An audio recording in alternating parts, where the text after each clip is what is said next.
BBC Urdu کے programme سے Arabian میں خوش آمدید. ہمارے لندن اسٹوڈیو سے میں ہوں شفیع نقی جامعی. بھارتی ریاست راجستھان کا ایک چھوٹا شہر طلبہ پر پڑھائی اور اچھے نمبر حاصل کرنے کے لیے دباؤ کا مرکز بنا ہے. درجنوں طالب علموں نے خودکشی کی ہے. مصری اہلکاروں کے بقول تباہ ہونے والے ایجپٹ ایئر کے طیارے کا ملبہ بحیرہ روم میں مل گیا ہے، لیکن تباہی کی وجوہات ابھی واضح نہیں.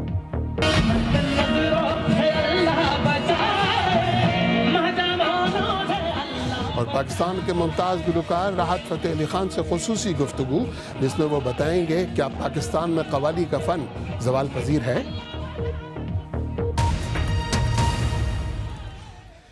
متعدد ممالک میں والدین اپنے بچوں پر تعلیمی میدان میں بہترین کارکردگی کے لیے ضرورت سے زیادہ دباؤ ڈالتے ہیں تاکہ بچے معاشرے میں مقام پا سکیں، لیکن بسا اوقات والدین کا ایسا دباؤ منفی اثرات مرتب کرتا ہے اور بات خودکشی تک جا پہنچتی ہے. انڈیا بھی ایسے ہی ممالک میں شامل ہے. راجستھان کا کوٹا نامی شہر ایک طرف تو کوچنگ انسٹیٹیوٹس کے اعتبار سے والدین کا قبلہ ہے، لیکن دوسری طرف اسی شہر میں درجنوں طلباء نے خودکشی بھی کی ہے. شلپا کنن کی رپورٹ نصرت جہاں کی زبانی. پریشان لوگوں کی ٹیلی فون کالز. کوٹا شہر میں کاؤنسلنگ کرنے والوں کی یہ ٹیم 24 گھنٹے اور ہفتے میں 7 دن کام کرتی ہے. کوٹا راجستھان میں تعلیم و تربیت کا گڑھ ہے. ڈاکٹرز کا کہنا ہے کہ مسلسل امتحانات اور پڑھائی کا سخت دباؤ طالب علموں کو مدد حاصل کرنے پر مجبور کر رہا ہے. ڈائریکٹ وہاں سے جہاں سوسائڈ کر رہے ہیں اس سے پہلے فون کرتے ہیں، تو ان کو جب تک ایک کونسلر اس کو فون پہ مینیج کرتا ہے اور دوسرا وہاں سے اس کو پک اپ کر کے ساتھ میں اکمپنی کر کے لے آتا ہے اسکور کر کے، کیونکہ ہمارے پاس اس طرح کی فلائنگ اسکویڈس نہیں ہے جو GPS لگا کے وہاں تک پہنچ جائیں. 19 برس کے سارو کمار کا کہنا ہے کہ وہ تقریباً ہر روز ہی خودکشی کے خیالات سے لڑتے ہیں. سارو اپنی کلاس میں A اسٹوڈنٹ ہیں، لیکن انہیں سخت دباؤ کا سامنا ہے. پیرنٹس چاہتے تھے، جانتے تھے میرا بچہ اچھا ہے پڑھنے میں، وہ وہاں گیا ہوگا تو اچھا کرے گا، لیکن میں اچھا نہیں کر پا رہا تھا. پیرنٹس یہ بھی سوچ رہا تھا، پیرنٹس یہ سوچ رہے ہوں گے کہ میں اچھا کر رہا ہوں وہاں، اور لیکن میں اچھا نہیں کر رہا ہوں. تو مطلب ان کو یہ پتہ چلے گا کہ میں یہاں کچھ بھی نہیں پڑھ رہا ہوں اور کچھ نہیں پڑھ رہا ہوں، مطلب اپنی اسٹڈی برباد کر رہا ہوں، تو ان کے اوپر کیا بیتے گی. پولیس کے اعداد و شمار کے مطابق کوٹا میں گزشتہ 5 برسوں میں 73 طالب علم خودکشی کر چکے ہیں. اس میں اس سال کی 5 خودکشیاں بھی شامل ہیں. یہ شرح باقی ملک سے زیادہ ہے. کوٹا شہر میں آنا اور کوچنگ کلاسز پر بھاری رقوم خرچ کرنا والدین کے لیے بڑی سرمایہ کاری ہوتی ہے. وہ اپنے بچوں کو انڈین انسٹیٹیوٹ آف ٹیکنالوجی میں داخل کرنا چاہتے ہیں. ان انسٹیٹیوٹ کی ڈگری غربت سے نکلنے کی کنجی سمجھی جاتی ہے، لیکن داخلہ ملنا بہت مشکل ہے. ہر برس 14 لاکھ طلبہ انٹرنس ایگزام دیتے ہیں، لیکن داخلہ صرف 10,000 کو ملتا ہے. لیکن اس سب کے باوجود داخلے کی کوشش کرنے والوں کی تعداد بڑھتی جا رہی ہے. ایک انسٹیٹیوٹ کے سربراہ معاشرے کی توقعات کو ذمہ دار ٹھہراتے ہیں. والدین پر معاشرے کا دباؤ ہے، کیونکہ معاشرے کی یہی توقعات ہیں.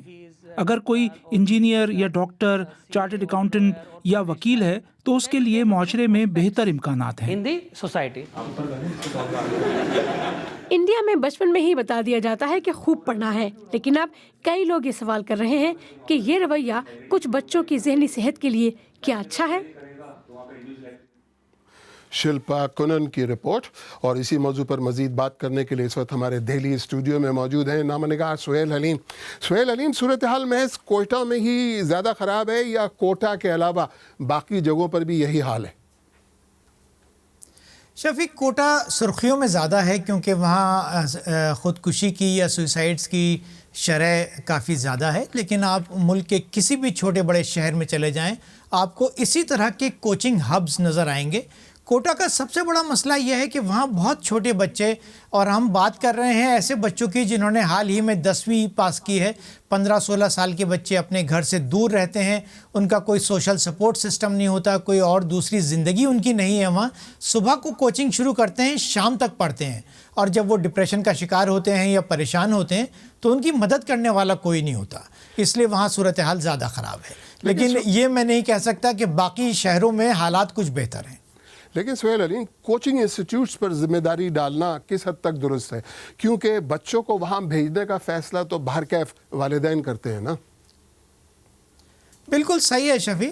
سب سے بڑی بات یہ ہے کہ کوٹہ ہو یا دلی ہو یا میرٹھ جیسے بڑے شہر جن میں بہت بڑی تعداد میں کوچنگ انسٹیٹیوٹس کام کرتے ہیں اور بڑے بلند و بانگ دعوے بھی کرتے ہیں کہ ان کے بچے IITs میں اور MBBS میں سلیکٹ ہوتے ہیں، لیکن یہ ایک طرح کی کوچنگ فیکٹریز ہیں جسے میں یہ کہتا ہوں کہ یہ اسمبلی لائنز ہیں، جس طرح گاڑیاں بنتی ہیں، اور اس میں اس بات کی پرواہ نہیں کی جاتی کہ کون بچہ کس رفتار سے سیکھ رہا ہے یا اس کی لرننگ کرو کس طرح کا ہے. تو یہ سارا دار و مدار میرے خیال میں الٹیمیٹلی ماں باپ کے اوپر آتا ہے، کیونکہ انہیں یہ احساس ہونا چاہیے کہ ان کا بچہ کیا اس پریشر کے ساتھ کوپ کر پا رہا ہے جس میں انہوں نے اسے پش کر دیا ہے یا دھکیل دیا ہے. تو یہ بات تو ہوئی والدین کی، لیکن کیا حکومت کی جانب سے حالات کو بہتر بنانے کے لیے کوئی مثبت اقدامات کیے گئے ہیں؟ شفیق، کوششیں تو کئی کی گئی ہیں. جیسے مثال کے طور پر ایک یہ کی گئی تھی کہ جو 11ویں اور 12ویں کے یعنی بورڈ کے ایگزامز کے مارکس ہیں، وہ جب IIT میں ایگزام کا نمبر آئے گا تو اس میں ان کو بھی شمار کیا جائے گا، ان کا بھی ایک ویٹیج ہوگا. لیکن کوچنگ انسٹیٹیوٹس کا کچھ طریقہ کار کام کرنے کا ایسا ہے کہ حکومت کوئی بھی طریقہ اختیار کرتی ہے وہ اس کا ایک وائے میڈیا یا اس سے بچنے کا طریقہ استعمال کر لیتے ہیں. کوچنگ انسٹیٹیوٹس ہیں، پیسہ بنانے کی دکانیں ہیں یہ، اور وہ اسٹوڈنٹس کو جب تک کوچنگ کی ضرورت ہے وہ انہیں کوچنگ پرووائڈ کرنے کے لیے یا ان کو ایک ایج دینے کے لیے کوئی نہ کوئی طریقہ ڈھونڈتے رہیں گے. سہیل حلیم، بہت بہت شکریہ. اور اب دیگر موضوعات پر ایک نظر. مصری اور یونانی حکام کا کہنا ہے کہ تباہ ہونے والے ایجپٹ ایئر کے طیارے کا ملبہ اور انسانی باقیات بحیرہ روم میں ملی ہیں. مصری فوج کے ترجمان نے بتایا کہ ملبہ مصر کے ساحلی شہر اسکندریہ سے تقریباً 300 کلومیٹر کے فاصلے پر سمندر سے ملا ہے. ایجپٹ ایئر کے پرواز MS-804 کل پیرس سے قاہرہ جاتے ہوئے یونان کے جزیرے کارپاتھوس کے قریب لاپتہ ہوئی تھی. تفصیل کے ساتھ عادل شاہ سے. اس سے پہلے ایجپٹ ایئر نے اپنا یہ بیان واپس لے لیا تھا کہ طیارے کے ملبے کے کچھ ٹکڑے مل چکے ہیں، لیکن اب مصری فوج اور قومی ایئر لائن کا کہنا ہے کہ کریش ہونے والی فلائٹ MS-804 کا ملبہ مشرقی بحیرہ روم سے ملا ہے. یہ جہاز ایک ایئر بس A320 تھا جو بہترین حفاظتی ریکارڈ کے ساتھ بہت زیادہ استعمال ہونے والا طیارہ ہے. دیکھتے ہیں کہ ریڈار اس جہاز کے بارے میں کیا کہتا ہے. یہ جہاز جب شام کو پیرس سے اڑا تو 3 گھنٹوں تک سب کچھ نارمل تھا. یونان میں کنٹرولرز کا جب پائلٹ سے رابطہ ہوا تو بقول ان کے انہیں سب کچھ ٹھیک ہی لگا، لیکن ٹھیک آدھے گھنٹے بعد جہاز سے رابطہ ممکن ہی نہ رہا. تب کنٹرولرز نے جہاز کے لاپتہ ہونے کا اعلان کیا. جہاز پر 66 مسافر سوار تھے جن کے خاندانوں کے لیے یہ ایک کٹھن مرحلہ ہے.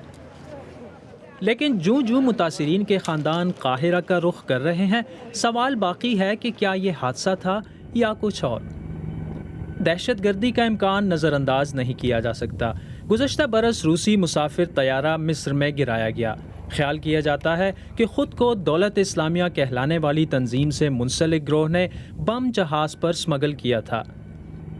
کچھ ماہرین کا کہنا ہے کہ اس قیاس آرائی کا پورے یورپ پر اثر ہو سکتا ہے. The fact that it's been able to go through Charles de Gaulle Airport, which is a security کی یہ ممکنہ کوتاہی چارلز ڈی گال ایئرپورٹ پر ہوئی جو یورپ کے وسط میں ایک اہم ہوائی اڈہ ہے. یہ بات سارے یورپ کے لیے باعث فکر ہے کیونکہ اگر یہ چارلز ڈی گال میں ہو سکتا ہے تو کہیں اور بھی ممکن ہے. شاید اس کا جواب اس بلیک باکس میں ہو جسے مصری بحریہ اب تک تلاش کر رہی ہے. عادل شاہ زیب، BBC نیوز. نائجیریا میں سن 2014 میں شدت پسند گروہ بوکو حرام کے ہاتھوں اغوا ہونے والی اسکول کی طالبات میں سے اب ایک اور لڑکی بازیاب ہوئی ہے. فوج کے بقول اس لڑکی کا تعلق ان 97 خواتین اور بچیوں سے ہے جنہیں شمال مشرقی ریاست بورنو سے اغوا کیا گیا تھا. فوج کو امید ہے کہ اغوا شدہ تمام لڑکیاں بازیاب کرا لی جائیں گی. انڈیا کی ریاست راجستھان میں 51 سیلسیس درجہ حرارت نے پچھلے تمام ریکارڈ توڑ دیے ہیں. شدید گرمی کی لہر سے ملک بھر میں درجنوں افراد ہلاک ہوئے ہیں. ادھر پاکستان میں صوبہ سندھ کے شہر لاڑکانہ میں درجہ حرارت 52 ڈگری سیلسیس ریکارڈ کیا گیا.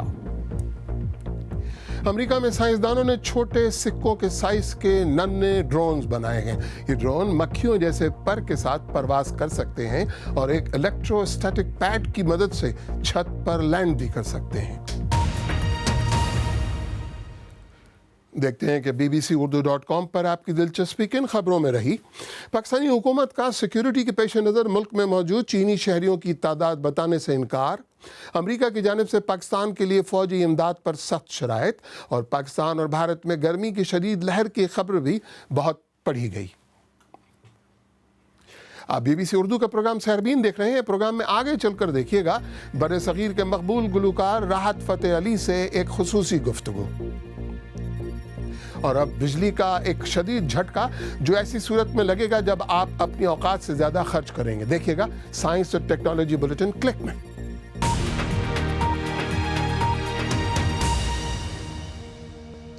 BBC اردو کے پروگرام سحربین میں ایک بار پھر خوش آمدید.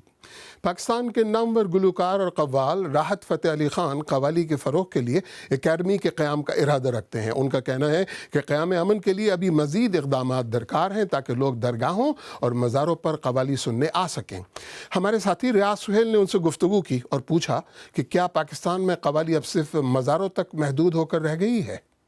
میں اس چیز کو مان ہی نہیں سکتا کہ قوالی جو ہے وہ درگاہوں تک محدود ہو کے رہ گئی. قوالی کا جو ایک ایسڈ تھا وہ اتنا پاورفل ہے کہ وہ ہر میوزک میں آ رہا ہے. اس لیے ہمارے شوز میں جو تعداد ہے وہ بہت زیادہ لوگوں کی ہوتی ہے. تو جو قوالی گانے والے ہیں کیا ان کی تعداد کم ہوتے ہوئے نظر نہیں آتی؟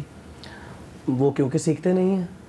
وہ آج تک اپنے آپ کو کاپیئر کے طور پہ لے رہے ہیں. وہ لوگ جن کا خاندانی کام ہے وہ کاپی کر رہے ہیں. مزاروں میں درگاہوں کے آس پاس میں جو دھماکے ہو رہے تھے، ٹیررزم ہو رہا تھا، تو یہ وجہ تو نہیں ہے کہ لوگ ڈر رہے ہیں کیونکہ انہی مزاروں درگاہوں پر قوالی کی محفلیں ہوتی تھی، اور گانے والے اور سننے والے اس سے تھوڑا دور رہیں؟ پروانوں کا کام ہی جلنا ہے، چاہے جتنے بھی بمبارمنٹ کیوں نہ ہو جائے. جس نے درگاہ پہ آنا ہے، اپنے پیر کی درگاہ پہ آنا ہے، مرشد کی درگاہ پہ آنا ہے، اس نے چلتی تلواروں میں آ جانا ہے.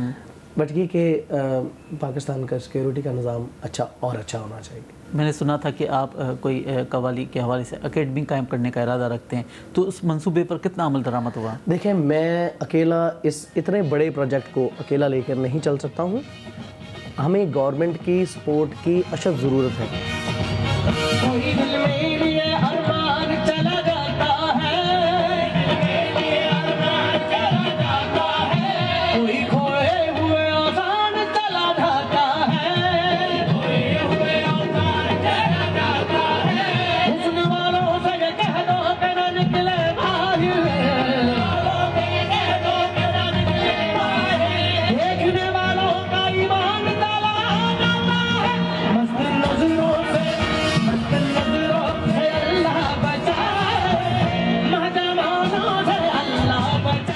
احمد آباد میں آپ کا ایک شو تھا، اس سے پہلے اخبارات میں یہ خبریں آئیں کہ شیو سینا نے آپ کے پوسٹر پھاڑ دیے، اس کے بعد آپ وہاں پہ گئے بھی، تو کس قسم کے وہاں پر آپ کو سیکیورٹی کے خدشات محسوس ہوئے؟ لوگوں کا رسپانس کیا تھا؟ کوئی بھی ملک ہو اس کے آرٹسٹوں کے ساتھ اس طرح کا بیہیو نہیں ہونا چاہیے. بٹ اس کے باوجود انڈین گورنمنٹ نے اتنا بھرپور تعاون کیا. پوری جو حیدرآباد احمد آباد کی جو IG تھے وہ تک، جو DIG ہمارے ساتھ وہ ٹریول کر رہا تھا جہاں جہاں ہم جا رہے تھے، اور ہماری اس طرح سے پروٹیکشن کی گئی ہے کہ جیسے کہ ان کو کچھ ایسے آنچ نہیں آنی چاہیے. آپ کے جو گیت ہیں لاکھوں لوگوں کی جو ہے نا پسند ہیں، آپ کا اپنا کیا پسندیدہ کون سا گیت ہے؟ میں تینوں سمجھاواں کہ نہ تیرے باجو لگدا جے، تو کی جانے پیار میرا، میں کراں انتظار تیرا، تو دل تو یوں جان میری، میں تینوں سمجھاواں کہ. راحت فتح علی خان جن سے ریاض سہیل نے بات کی. اگر آپ یہ رپورٹ یا آج کا پروگرام دوبارہ دیکھنا چاہیں تو ہمارے YouTube چینل پر آئیے. پتہ ہے youtube.com/BBC اردو. اگر آپ ہمارا پروگرام موبائل پر دیکھتے ہیں تو ہم نے آپ کے لیے خصوصی موبائل پلے لسٹ بھی تیار کی ہے جو آپ ہمارے YouTube پیج پر دیکھ سکتے ہیں، وہاں موجود ہے.